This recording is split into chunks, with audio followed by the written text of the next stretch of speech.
Hello, I'm Michael Cantrell, and you are listening to the Prison Officer Podcast, a place to have a conversation about the forgotten cops that work in this country's jails, prisons, and correctional centers.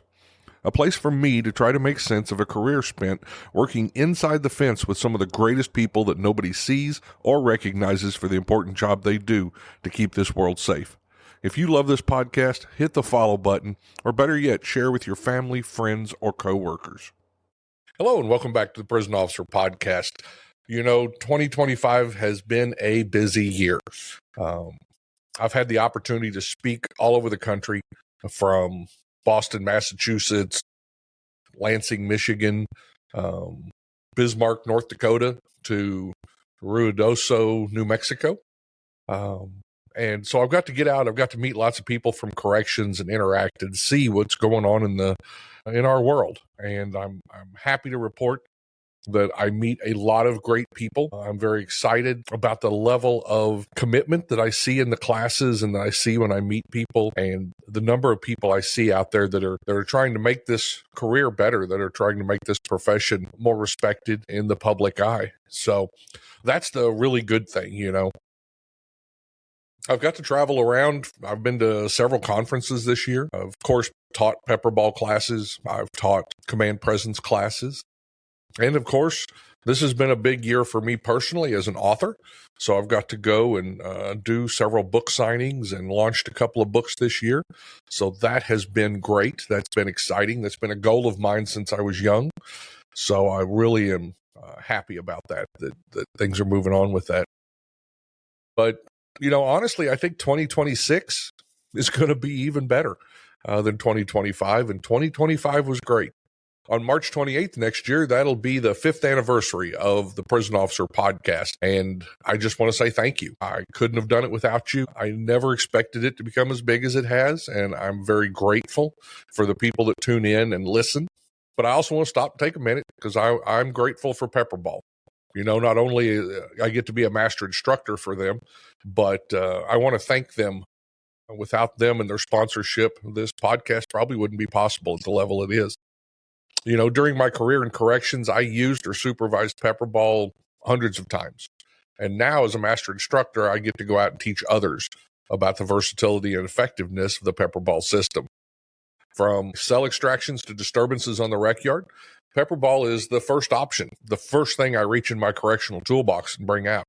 The ability to transition quickly from area saturation to direct impact with non-lethal PAVA projectiles gives officers a wide range of options. And I love going out and teaching them about that and showing them how that works in a correctional environment.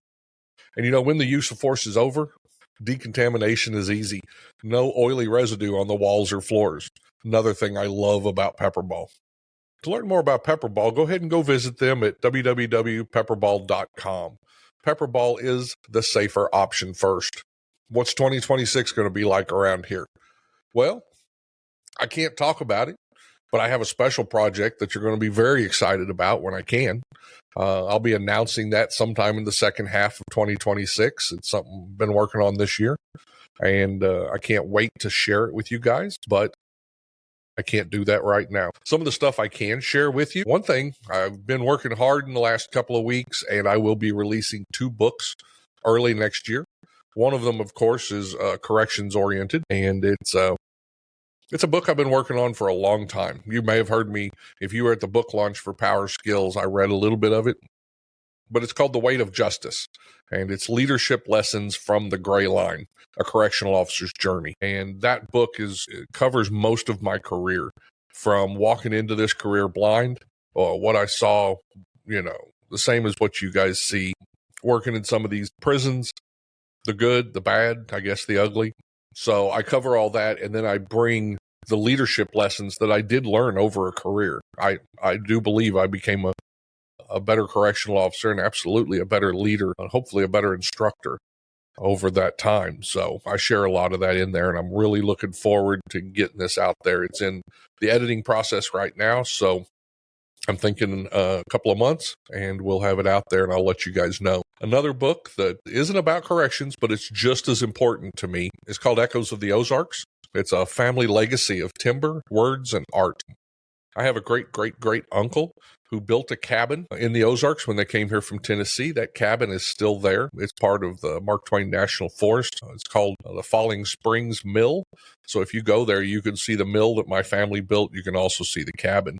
But that's only the first part of that story. The second part of that story is my great-grandmother who kept journals when she lived in the Ozarks. She was an amazing woman who saw the Ozarks and saw the birds and the animals and the flora and everything that was in the woods and in nature. And she wrote about that. She wrote poetry, and I think that's where I got some of my ability to write from. And then finally, my grandmother was a painter. She painted in oil, and she painted a bunch of the mills, including Falling Springs Mill, the first mill in our family. But a lot of the mills in Ozark County and around Missouri, she painted those, saved the history by doing that. And so I talk about that also. And then finally, I think it was 2010, ad in the paper, and is part of the Passport in Time pit project with the National Forest Service. And I signed on to do that because they were rebuilding that cabin that my great-uncle built in 1851. So I got to be part of that for a week, and I tell that story in there. So it's really a family story, but it talks about how long the Ozarks and the mills and the rocks and the stones and the words and the art and how that built my family and how it has stayed in my family. So that's the other one I'm going to be releasing this year. And if things go well, I'm also working on what will be my fourth children's book. I just did a book signing last week. I'm really excited about how well these children's books are doing. I don't think that was ever in my plan, but it has been a blast doing the book signings, going out and seeing the kids, watching kids enjoy what I wrote and read it over and over again. So that's been really special for me.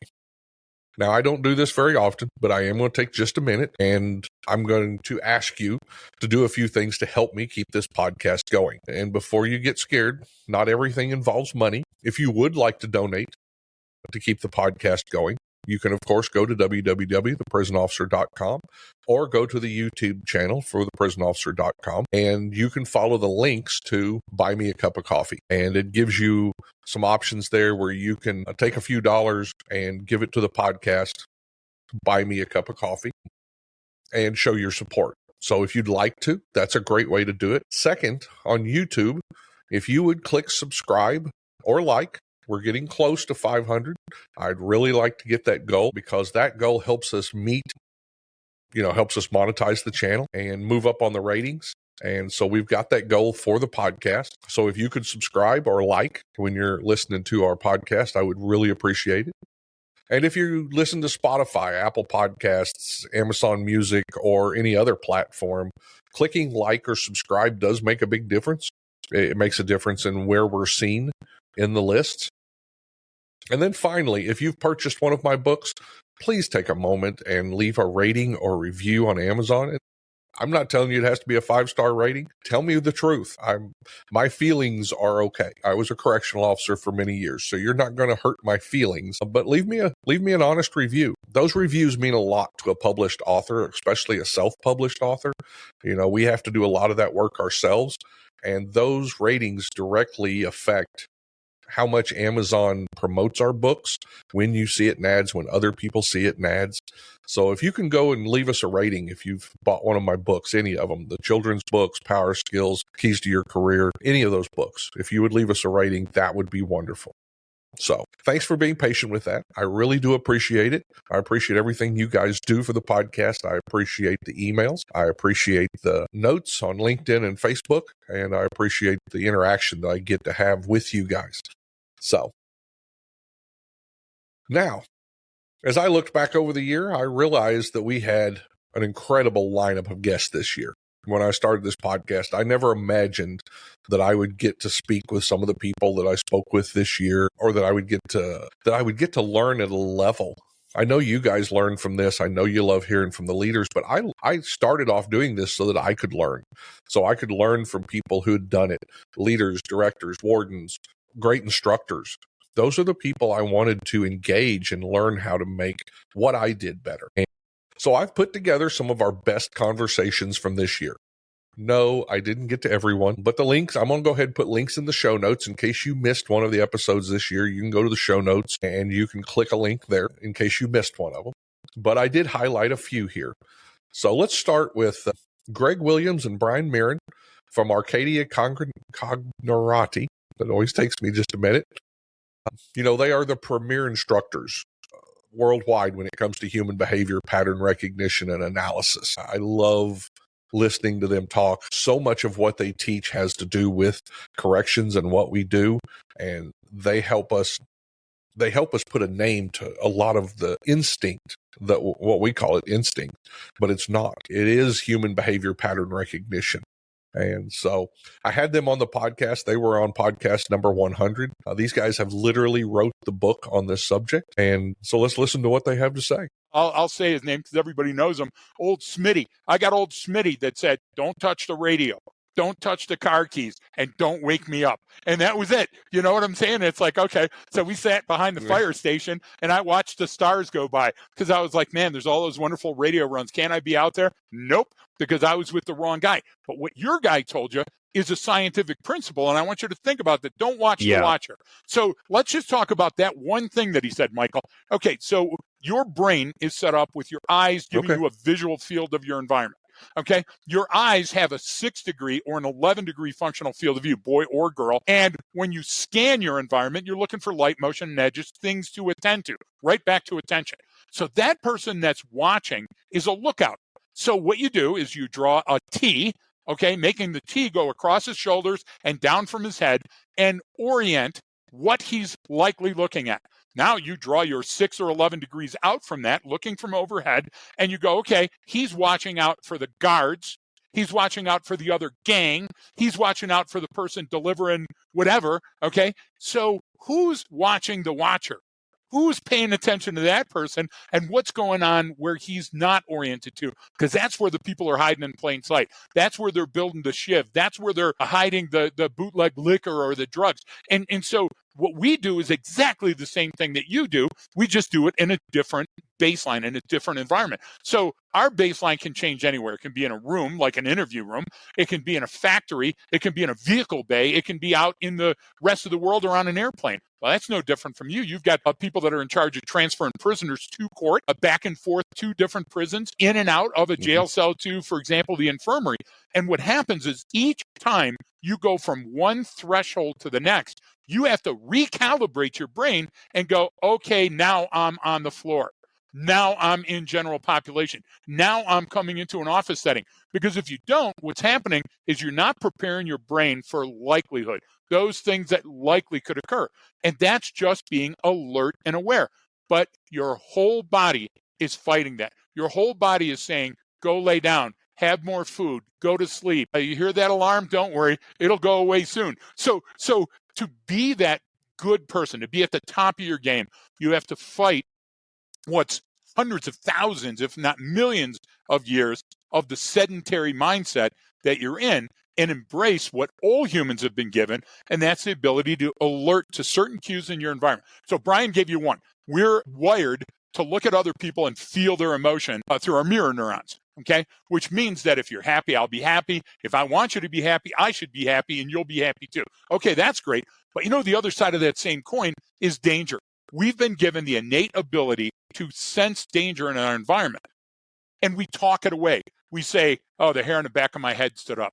Oh, I got this hinky feeling. Brian mentioned it, the spider senses. Look, I'll bet you talk to all the people that you work with routinely in prison officers and staff and administration, and everyone will be able to tell you a story about how they knew the crap was about to go sideways because of a sound or a sight or a smell. So you said earlier about when it gets real quiet, back to the wall. I'll tell you, you want to predict an ambush in combat? Radio is going to either go absolutely dead or it's going to spike. It's going to be all this rapid transmission. You're not going to understand it. And that's going to be the atmospheric shift just before the ambush. Or it's going to go dead quiet and everybody's going to go, hey, did you hear that? Yeah, exactly. And now you're going to get the ambush. So it's the same human behavior rules, let's call them, and it's the same interaction with humans. It's just on a different baseline level. So I would agree with Brian, you've got it much harder because you've got less flash to bang. you've got it much harder. We give the gift of time and distance, which means the more time you have to observe, the farther you are away from the incident, the better you have it. So you're actually right up close and personal almost all day long. So I also know that you have surveillance units. So that's how you can offset that, right? By watching and listening. Because I'll tell you, one thing I'll tell you before I'll end my rant here, Michael, is that coppers on the street have the red and blues. They also have a siren, and that gets them into more trouble because you know what they do? They race into a situation without giving it enough time for the brain to consider what might be happening. Your folks, even when you go to, hands-on or less than lethal, at least you can sit back for a minute, take a look and assess what's going on and say, I can compare that to this person's previous behavior or to that wing at that time during the day or night or something. With police work on the road, that tends to be a little more random. You understand where I'm going there? Absolutely. Yeah. And we also have the ability, most of these big prisons have 1,000 cameras. Right? Yeah. So I've got guys who are intelligence specialists who are watching the camera and can give you information while it's going on with a whole different viewpoint. Right. So let me ask this, and Brian, on your website, and it kind of leads into what Greg was talking about. You talk about humans have devolved. And I think prison, we get to see some of that. Can you talk to us about how humans have devolved? So what we kind of mean when we say that is, our ability to sense, make, and problem solve, our ability to understand and read and interpret the environment has devolved, and that's over the course of human history. It's a slow process. It's been accelerated by newer technology, us staring at a phone or screens and stuff like that. Meaning, there's less sort of human interaction out in the world today. Even with like kids, and so we don't learn as many of the lessons that we do anymore. And so we're kind of so used to now, is there an app for that? Or is there a technology for that we're missing a lot of cues right in front of us? Now, take that to a prison, a little bit different in the sense that now you're all reliant on just that, on just how someone looks, how they walk, where they walk, who they go and associate with. That's how it kind of all used to be done, right? In a sense, like in how tribes and humans and cliques and groups would interact with one another, right? We look for familiarity, and so we find comfort in familiarity, and so we're always going to look for something that, and it's just part of the reason why all humans set patterns. So every person, whether you're an inmate or you're a corrections officer, like you're going to set a pattern. You can't not do it. It's what your brain wants to do. It wants to burn less calories. So it's going to consistently do the same thing over and over again once it finds a way to do something by burning the least amount of calories.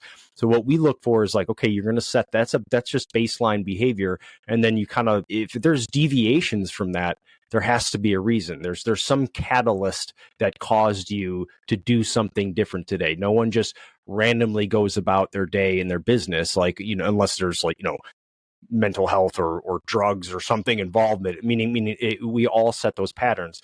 So what, specifically what we talk about with a prison is it's that petri dish. It's that a science experiment, because there's only so many things you can do. There's only so many things you can do during the day, or so many places you can go, and there's different, informal rules in prisons, all over the place of who can hang out with who and who belongs to what group. And, they might not have a lot of say about that when they come in, but it's going to formalize very, very quickly. And so that creates its own ecosystem. And so what a lot of people try to do is say, here's some things to look for. You got to watch out for this, or you got to watch out for that, or here's some pre-event indicators, or here's a threat indicator, or here's something, and that's all good. But actually, you go back to even what your story from when you first got there and someone showed you. It's like, get really, really good at what's normal, what's typical, what should I expect to see. The better you get at that, the better you get at reading and understanding a baseline and knowing what normal is, the easier it is to spot what those deviations are. You may not know what it is, right, or what's going on, but you'll be able to recognize it. So like when I'll go with different groups, whether it's like a task force or police officers doing whatever, or a military unit, And they're going, okay, well, we got this. We kind of look for these things. And I'm always like, well, stop, hang on. Don't tell me what you guys look for. What should I expect to see, right? We're out on the surveillance thing. It's 2:00 in the morning. These are the people. Like, what should they be doing right now? What's normal for them? And they go, well, normally they're doing this, normally doing this. Okay, great. Because now I can spot, well, that's not normal because you said that. And they're going, shit, that's right. You must be up to something over there. I didn't even see that. It's like, because you get so used to looking for all of these different things, like you kind of, there's some cognitive biases that will take over. And now you start to see things that might not actually be there in a sense. But what you have there with that ability, especially in the daily routine, is like, and Greg was kind of talking about this earlier, is your brain wants to know the answer before you get to it wants to know the rest of the sentence or the paragraph before you get to the end of it, right? So it'll fill in words. It doesn't want to be surprised. So it'll write things off or, not attend to certain things because it's like, nope, I know this. I've been in here 100 times. I've got this. So what we try to really get people to focus on is sort of that anticipation, right? So you go, all right, before I walk out here, what should I expect to see? What's normal at this time on this day? Whatever's going on, because 2 PM is different than 2 AM. Monday's different than Saturday, whatever. Like, you have to just know, like, what is typical? What should I expect to see?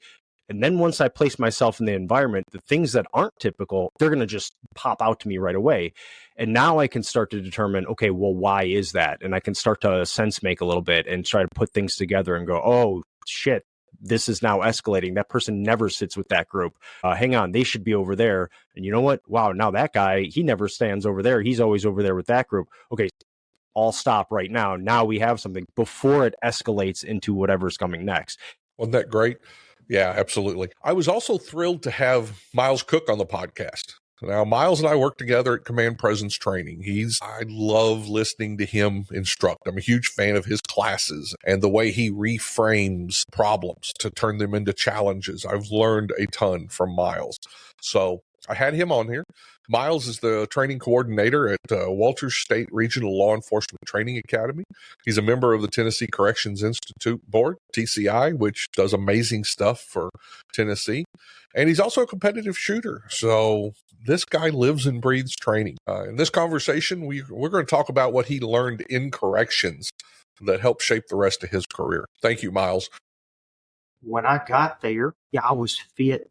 I had a formal education. I was ready to roll, or I thought I was ready to roll. And I get into working into corrections. And all right, first thing I remember vividly. I remember the guy's name and everything.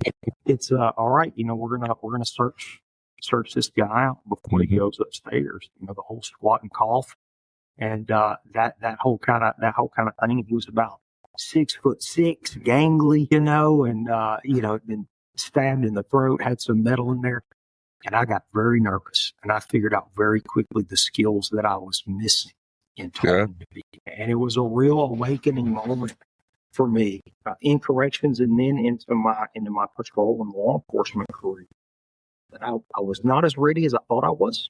Mm-hmm. And I have always held the belief, especially in Tennessee with the sheriff's offices locally where corrections and patrol divisions are shared, that if you want to learn to get good at those power skills, like the book behind you, there is no better world than corrections.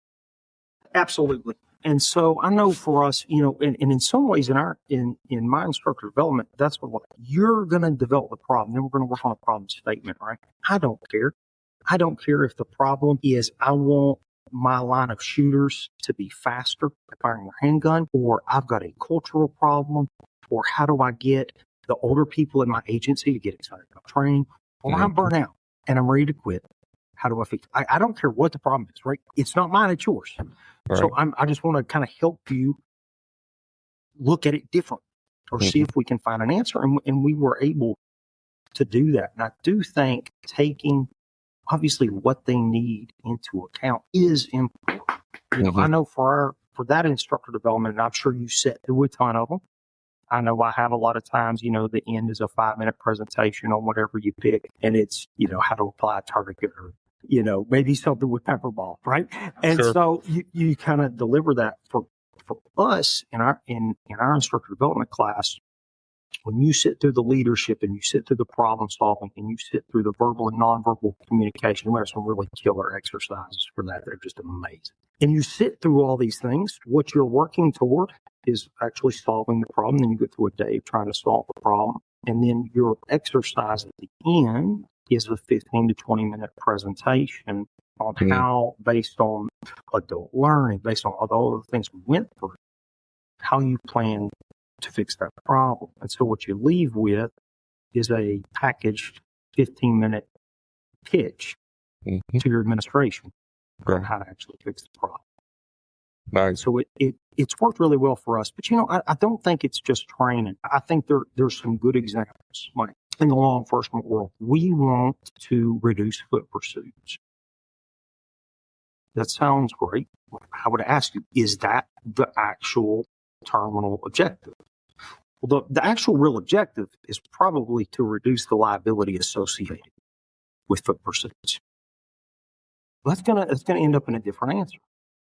Another highlight for me this year was Lieutenant Colonel Dave Grossman. Now, Lieutenant Colonel Grossman is an author. He's a trainer who conducts seminars on the psychology of lethal force. Okay. He's also a retired lieutenant colonel in the United States Army. I've read several of his books. I love them all. I learned a ton, and I don't know that I ever expected to have him on my podcast. So I was absolutely thrilled to have him on the podcast. In this episode, he speaks to the role of corrections as a public servant and why what we do truly matters.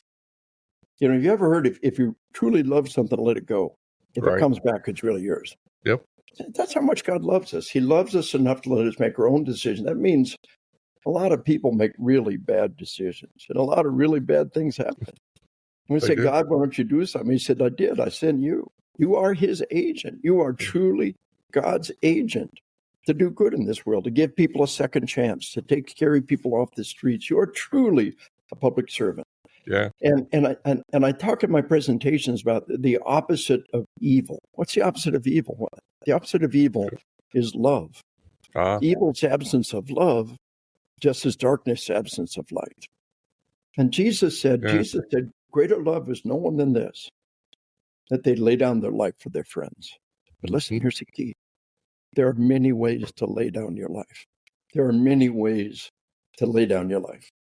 And sometimes the greatest love is not to sacrifice your life, right, but to live a life of sacrifice. And that's what corrections is. Nobody's in this job to get stinking filthy American dream rich, No. Nobody's in this job to be a famous celebrity, at least not legally, Right. When you chose this profession, you really chose, to a certain degree, you chose a life of sacrifice. Yeah. And you must believe your sacrifice for a noble and worthy purpose. And so we began by talking about facing violence and how most people are not wired to do that. Right. But when you face that, you say, I faced that violence today, so my children didn't have to. Another one of my guests this year was retired Bureau of Prisons Associate Warden Pete Bloodworth. In this discussion, Pete tells us about what it was like walking into one of the toughest prisons in America, Marion, Illinois. So he's got a great story here. And by the way, Pete and another guest from this year, Chris McConnell, have started their own podcast called Corrections Unfiltered. So be sure and go to YouTube and check them guys out. But here's Pete. Yeah, it was a jump because I'm coming from, like I just told you, where they hug it out, shake hands, Sure. and swear they'll never talk mean to each other again. Marion is an institution where they had 3 tragic murders of staff members, and 2 staff members were murdered in the same day. And the staff members who were there, if they weren't there in 1983 when that happened, they knew they were carrying the baton for those staff members. And so when you got there, they didn't disrespect you, but you had to earn the respect and show that you were there for the right reasons.